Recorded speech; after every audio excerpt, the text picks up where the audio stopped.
మీ business ఏదైనా మీ ఊర్లో promotion చేయాలంటే అది సుమన్ టీవీతోనే సాధ్యం. ఇప్పుడే సంప్రదించండి.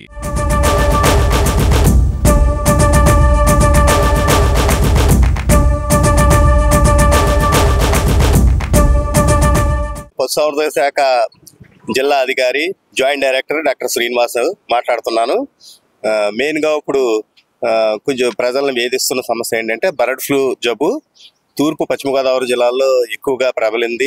అక్కడ చాలా కోళ్ళకు వ్యాధి సోకింది. మన కర్నూలు జిల్లాలో అయితే కనుక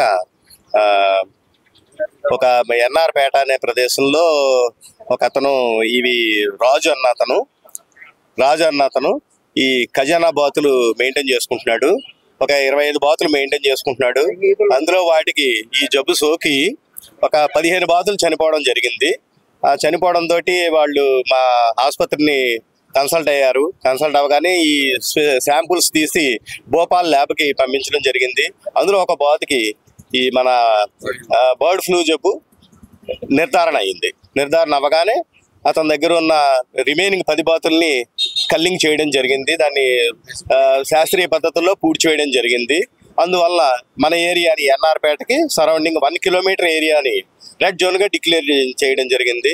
ఈ ప్రదేశంలో కోడి మాంసం కానీ కోడికి సంబంధించిన పదార్థాలు ఎగ్స్ ఇవి కూడా నిషేధించడం అయింది.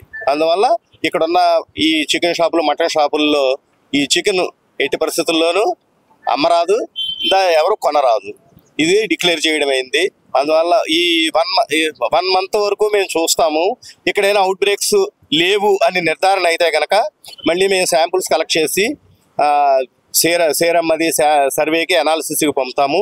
అది నిల్ రిపోర్ట్ వచ్చిన తర్వాత అప్పుడు మేము డిక్లేర్ చేసిన తర్వాతే మళ్ళీ చికెను ఎగ్స్ ఇవన్నీ కూడా అమ్మడానికి అర్హత వస్తుంది. అప్పుడే మనం ఈ బేరసారాలు జరగాలి, సేవించడం జరగాలి. అంతవరకు ఈ 1 కిలోమీటర్ పరిధిలో నిషేధించడం అయిందని తెలియజేస్తూ మేము ఈ షాపులు ఇవన్నీ కూడా మున్సిపాలిటీ వారికి తెలియజేశాము. ఇవి చికెన్ అమ్మకాలన్నీ నిషేధించే విధంగా యాక్షన్ తీసుకోవాలని వారు నిన్న కలెక్టర్ గారు కూడా మీటింగ్ పెట్టడం జరిగింది. అన్ని డిపార్ట్మెంట్లతోటి, రెవెన్యూ డిపార్ట్మెంట్ తోటి, పోలీస్ డిపార్ట్మెంటు, డిఎంఎండ్హెచ్ఓ గారు, వెటర్నరీ డిపార్ట్మెంట్ తోటి మీటింగ్ పెట్టడం జరిగింది. మున్సిపల్ కమిషనర్ గారు కూడా హాజరయ్యారు. దీనికి మున్సిపల్ కమిషనర్ గారు పోలీస్ డిపార్ట్మెంట్ సహకారంతో ఈ పకడ్బందీగా అమలు చేస్తారని తెలియజేస్తూ సెలవు తీసుకుంటాం. హై టెంపరేచర్ వస్తుంది, నోటి మంట, కళ్ళ మంట కూడా నీళ్లు కారుతూ ఉంటాయి. దాని ఒంటి మీద కూడా ర్యాషెస్ వస్తాయి. బర్డ్ కూడా బాగా ఇమ్మీడియట్గా చనిపోతుంది, తక్కువ టైంలో చనిపోతుంది.